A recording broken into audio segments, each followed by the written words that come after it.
Hello, and welcome once again to Horrific Tales. Before we begin, can I just ask you to like and share these episodes to help gain as much exposure for our artists as possible, and very kindly lend their talents to the show. In this story, what seemed like a new beginning quickly turns to terror, as we present to you One Lost Soul by Gibson.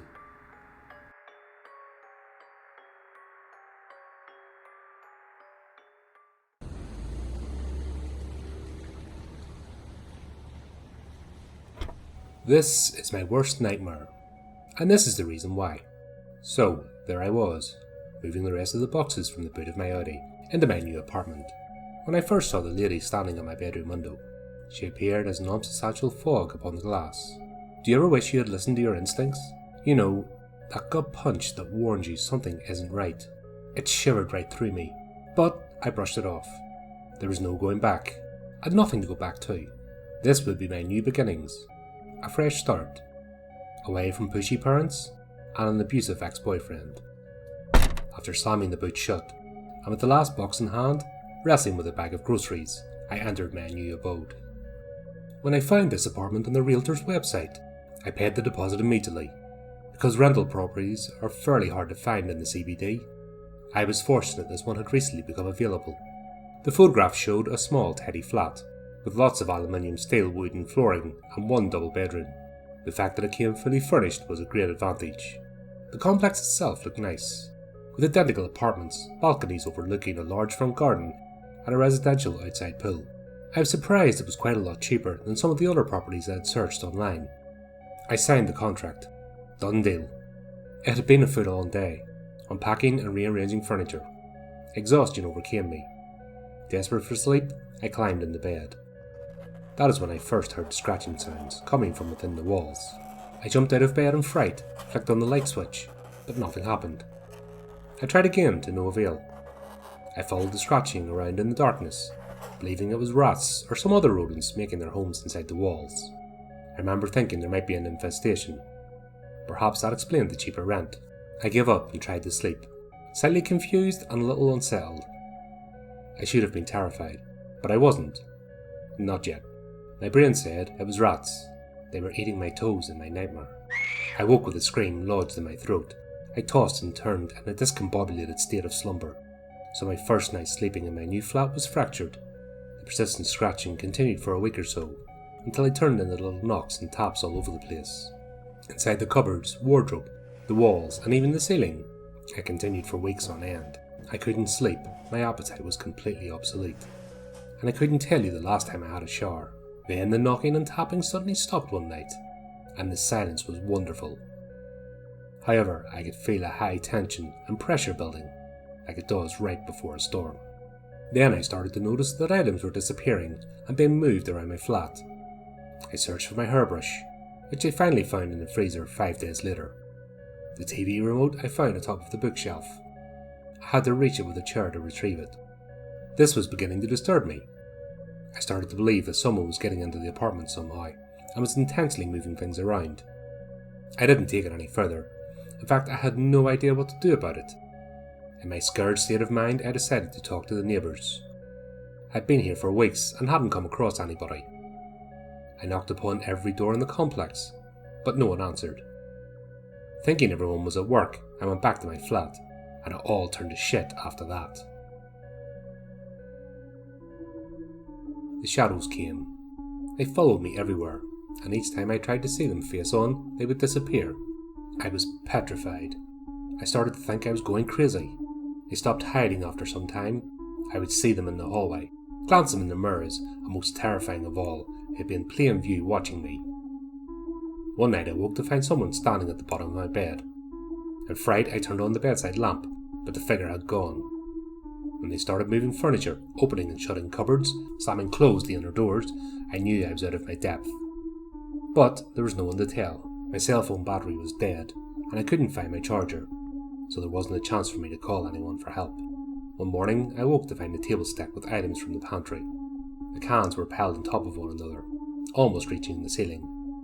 The glasses, cups, and crockeries from the cupboards were also stacked precariously in the same way.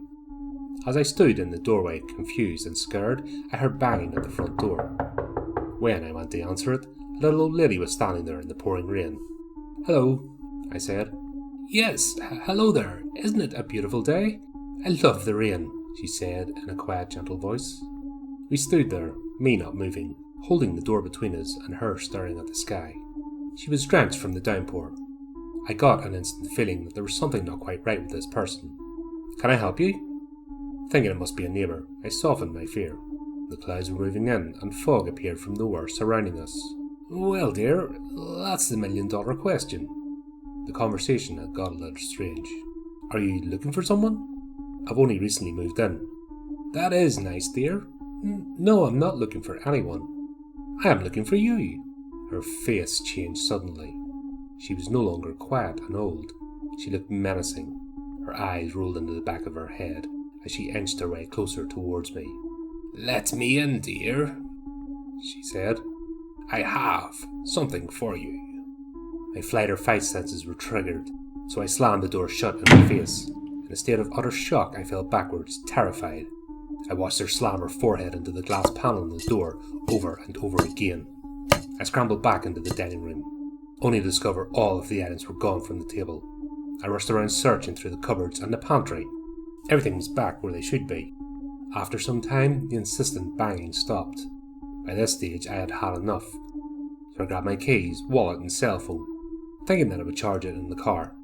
I peeked out of the lounge window, hiding myself behind the yellow curtain. The old woman was gone. At the front door, I was baffled. Blood was no longer there on the glass. I closed the door behind me and started to make my way down the staircase to the car park. My flat was located on the second floor, but when I finally got to the bottom, the staircase didn't stop. It kept going down. I didn't have time to ponder this. I just kept running down the steps. It was all in vain. Every time I thought I had made it to the bottom, I would end up back in front of my bright red door with my apartment number, 23. After a while of doing this and getting nowhere, I was exhausted. I went inside finally, sunk down on the couch and cried. Giant sobs engulfed me. I remember thinking I was stuck there forever. There's no escaping this hellhole of a building. I tried to leave every single day for weeks. It became habitual. But the same thing happened, over and over. The knocking, scratching and furniture moving around the rooms had increased. The shadow people watched me from the darkest corners of the rooms. They had glowing red, orange or white eyes, but the ones with silver eyes terrified me the most. One cold night the power went out, plunging me into sudden terrifying darkness. I found some candles in the kitchen drawer, but soon enough they all burned down to nothing. Hours turned into days, days turned into weeks. I stayed inside my flat for months. Every now and then a new person would arrive, begging me to let them in. Around and around my life went on. My days got twisted, every day blurring into the next. I had lost all concept of time. Then one day, I woke to find people in my flat. I could hear their muffled talk through the walls. I hadn't heard voices in so long, it startled me. They slowly walked around, assessing the flat, walking room to room. I didn't know who they were, or why they were there, but they scared me, so I tried to remain hidden. I hid in the bathroom. When I got sick of that, and curiosity got the better of me, I started following them around. When I entered the lounge, loud alarms screamed. I had to cover my ears. Glaring bright white lights blurred at me. I ran from room to room, and hid under the staircase. "Is there someone here with us? Come out and talk. If you come near one of these devices, we will be able to hear you. Can you make a noise, so we know where you are?" I decided I would, because I hadn't spoken to anyone for God knows how long. It had felt like years and years. I knocked on the wall in the hallway, and they all came running. There were 4 people, 1 woman and 3 men. Due to my instinctual fear of men, I tried to stay as far away from them as possible, but they stalked me throughout the apartment. "Who is here with us? What is your name?" the woman asked. With the small amount of energy I had left, I answered, "Elizabeth." Hearing my voice come out of the little box she was holding intrigued me. "How long have you been here, Elizabeth? Can I call you that, or would you prefer to be called Liz or Beth?" I always hated the name Elizabeth. It made me feel old. "Beth," I answered. Once again I was enthralled by the box that said my words. But I started to become upset, because these people were intruding in my home, and I still had no idea why they were here. How the hell did they get inside? Suddenly a loud beeping sound screamed from one of the devices, and the lights on it flickered from green to red. I was mesmerised and somewhat excited by this. Wow, she's here right in front of us. Keep asking questions, Michelle. She seems to want to speak to you. After what happened here to her, it doesn't surprise me. A distant memory entered my mind. There was a man inside my apartment, and he did something horrid to me. The memory dissipated, and the woman's voice shattered the silence. Beth, how long have you been here?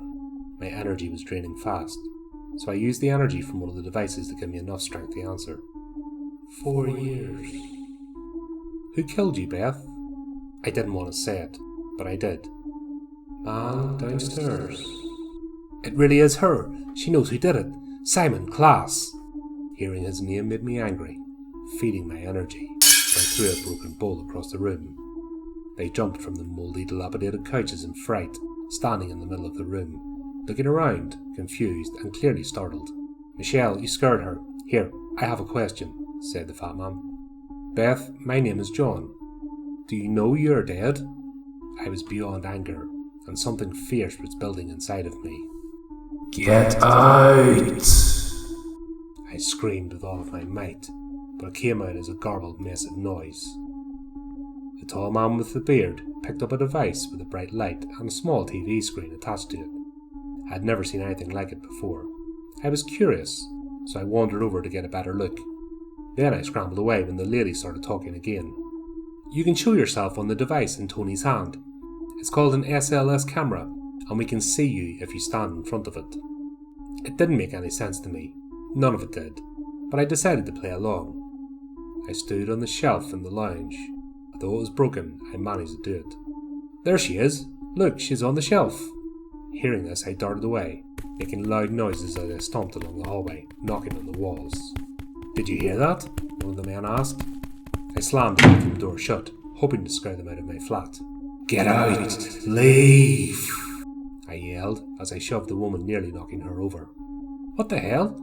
Someone just pushed me and the devices are going nuts. Look at the REM pod. She must be touching it. The K2 meter is spiking to red too, she said, aghast. Beth, we are here to help you. We can free you from here. You don't have to stay here anymore. I didn't trust them, because I didn't know their intentions. But perhaps they could help me leave this building for good. Beth, I feel you're still mad about what happened to you. What he did to you was terrible, but he is no longer here. He is dead now. Then I remembered. I was struggling with the last of my gear from the car when the man approached me and asked if he could help. I noticed he came from the flat beneath mine. I gladly accepted. He took the heavy box from me. I carried the groceries and together we entered my apartment.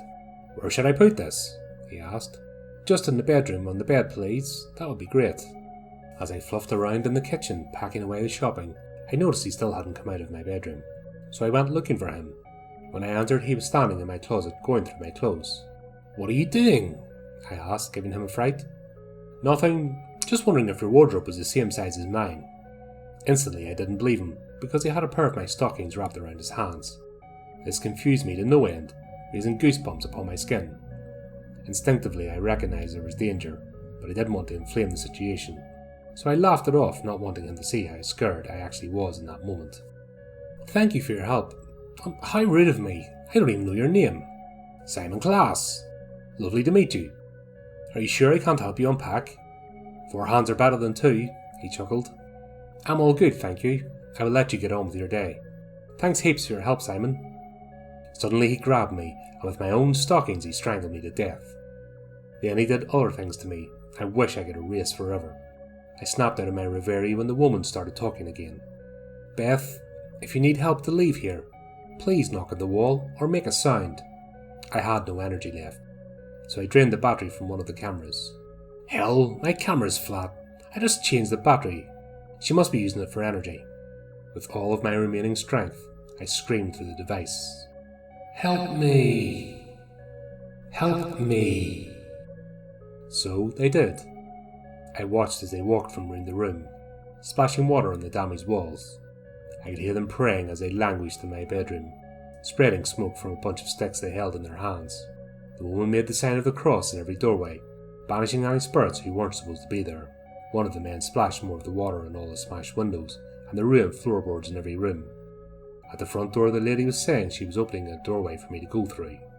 "Follow the light, Beth. You will find peace. You can move on if that is what you want. Just follow the light, and at the end you will be free." Her voice was soft and gentle. I trusted her. I followed the light to the end of the tunnel, not knowing quite what to expect. Someone was walking towards me. She seemed very familiar. "Hello, my darling Beth. You made it. Come with me, sweetheart, and I will take you home." I hadn't heard my mother's sweet voice for over 20 years. When finally I melted into her arms, the tears fell hard. She held my hand and we walked away from the old abandoned apartment complex. I was finally free from the hell I'd been living in, roaming the place where I'd been murdered, trying to escape. I didn't even know that I was dead.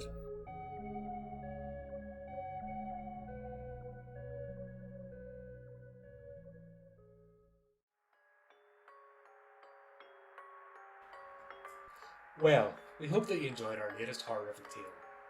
If you want to keep up to date with future episodes, then subscribe to our YouTube channel and like or follow our social media pages. You can also give the channel support by visiting our merchandise store and picking up some of our items.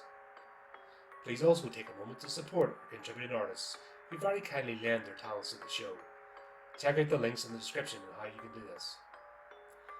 Well, that just leaves me to say, until next time my friends, keep it creepy, keep it horrific.